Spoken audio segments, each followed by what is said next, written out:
a Hernán Lecher. ¿Cómo estás, Hernán? Buen día, gracias por recibirnos, economista, director del Centro de Economía Política Argentina. ¿Qué tal? Buenos días, ¿cómo están? Muy bien, ¿cómo estás vos? Muy bien. ¿Qué diría Franco de la gestión de Macri? ¿Qué decís vos? ¿También te quedaste pensando en eso, no?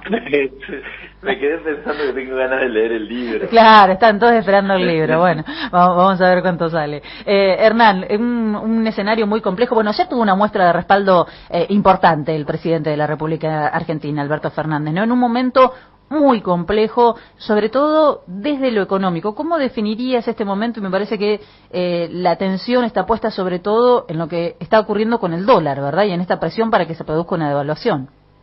Sí, a ver, algunas cuestiones al respecto. Es cierto que has tenido un escenario de tensiones cambiarias y que básicamente ese escenario se origina en la escasez de dólares que vos tenés en el Banco Central, esto está claro.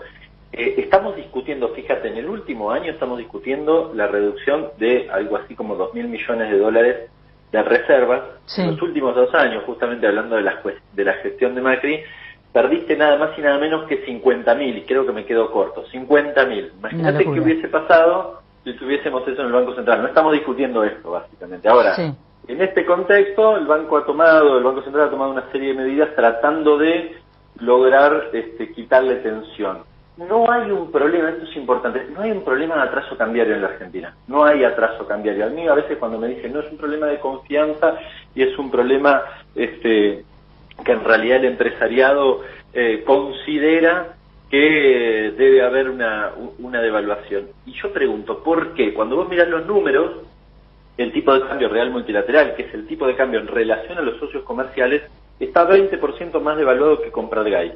Dicho de otro modo, si yo mañana devalúo, sí, dentro de 3 meses estoy en el mismo lugar, sin los dólares, con las mismas deudas y con la gente más empobrecida. No tiene sentido la devaluación y las expectativas de devaluación no son por atraso cambiario, son porque hay sectores que tienen la expectativa de ganar plata con esa devaluación. No es lo mismo en cualquier momento. Esto está sucediendo en este momento. A esta altura del partido nadie pudo contradecirme, digamos, el argumento, porque los datos los publica diariamente el Banco Central.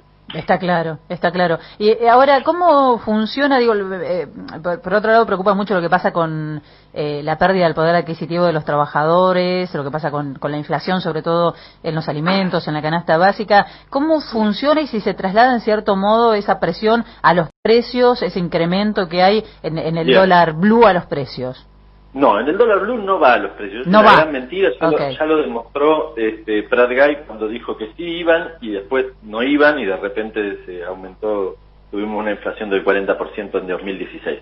Claramente no van. En todo caso, lo que te puede preocupar es la brecha del contado con liqui. Yo recién hablaba de las expectativas en relación a ese dato. Ahora, las medidas que ha tomado el gobierno están orientadas a garantizarle los dólares al tipo de cambio oficial, aquel que produce, con lo cual no es que tiene un sobrecosto, es decir, no puede ir a precio porque no tiene un sobrecosto, salvo que esa persona esté convencida, por eso hacía la cuestión de las expectativas, reparaba en ello, que va a haber una devaluación. Entonces, supuestamente hoy está accediendo a un dólar que mañana lo va a acceder más caro y entonces se descalce, por decirlo de algún modo. Claro. Esto no es verdad, porque con los controles cambiarios que tenés, no solo no te va a pasar, el gobierno ya ha dicho que no va a devaluar, no tiene sentido, acabo de decirlo, no tiene sentido que vos efectivamente devalúes, con lo cual son expectativas de mejora de rentabilidad. En ese contexto, también vale la pena decirlo, en la Argentina, vos me preguntabas por el dólar blue, mirá, en la Argentina casi cualquier cosa que pase es justificativo para aumentar los precios,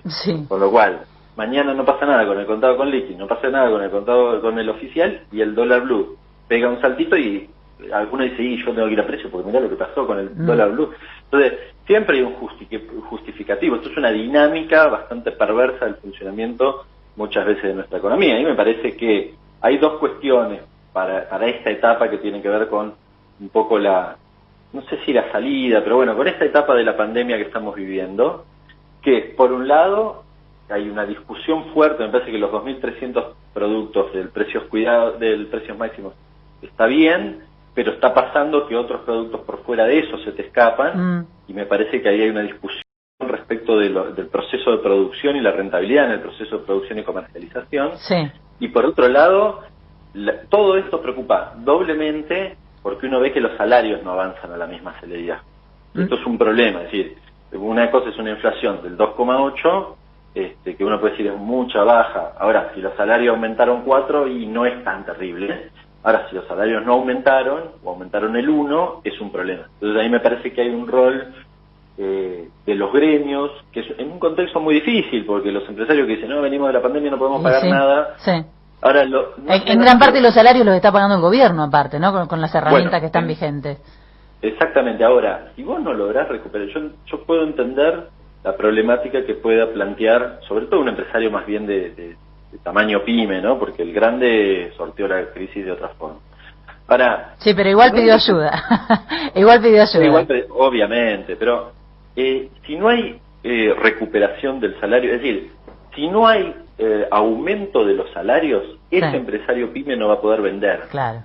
Este es el problema, que una cosa que vos estás viendo, y ahora te digo algunos datos concretos, vos ves recuperación en la producción, cemento, autos, energías, estamos volviendo a niveles prepandemia, excepto cuando mirás el IVA, en la recaudación general sí, pero cuando mirás el IVA no, está 10 puntos por debajo, es decir, estás produciendo, pero eso no está acompañándose con consumo, con un agravante. Hay algunos sectores del consumo, si querés, que no se pueden realizar, el turismo, por ejemplo. Entonces, ¿cómo haces? Porque no es que vas a comer más lechuga para compensar lo que no viajás, digamos, ¿no? No hay forma, tenés como un techo al consumo, y el PBI argentino es 70% consumo, con lo cual, si querés crecer, indefectiblemente hay que recuperar ese componente.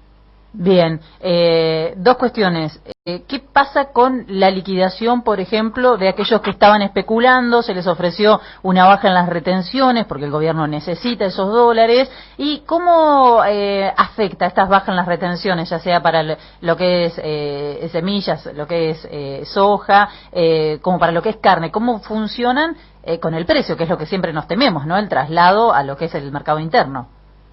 Bueno, no, deberían bajar de precio. Igual, básicamente la soja nosotros no consumimos, y la carne no creo que baje de precio, está subido. Pero, digamos, como el efecto de la retención es mejorar la rentabilidad, que es en definitiva el incentivo para que liquiden, no va a bajar el precio, pero les va a mejorar la rentabilidad. Ha funcionado parcialmente, ha habido alguna liquidación, un poco más que la que hay habitualmente para este periodo, pero me parece que no es suficiente. No sé si el gobierno está con intenciones de modificar la medida. Esto es un poco lo que se ha visto hasta ahora. Ahora, yo te agrego dos problemáticas que estás viendo. La primera es que tenés casi 5.000 millones de dólares declarados como exportación, pero no liquidados. Ajá. O sea, básicamente ahí estarían incumpliendo probablemente los plazos, pero además tenés los dólares, hay buena parte de los dólares ya declarados. Y algo parecido, aunque en menor cuantía, 2.000 millones, pasa con importaciones. Es decir, hay gente que dijo, voy a comprar estas cosas. Bueno, dale, toma, acá tenés los dólares al tipo de cambio oficial, lo que decía al inicio. Sí. Bueno, toma, les dieron 2.000 millones de dólares, pero todavía no trajeron la importación. Están reteniendo. Ajá. Claro, ¿qué pasó? ¿Todavía no la trajeron por algo? Bueno, y algo parecido pasa en servicio. Es decir, fíjate, hablé de 7.000 millones de dólares, un montón de plata. Cuando vos mirás el mismo proceso el año pasado, solo tenías 2.000. Es decir, al menos tenés 5.000 de diferencia en ese proceso. Ajá. 5.000 millones de diferencia. ¿Y cómo se hace? Digo, ¿qué herramientas tiene el gobierno ahora? Tenés que llamarlos a los importadores y decirle, escuchame, ¿vas a traer las cosas? ¿Qué estás haciendo? Claro, y lo mismo al exportador, al que declaró. La persona tenés que llamarlo.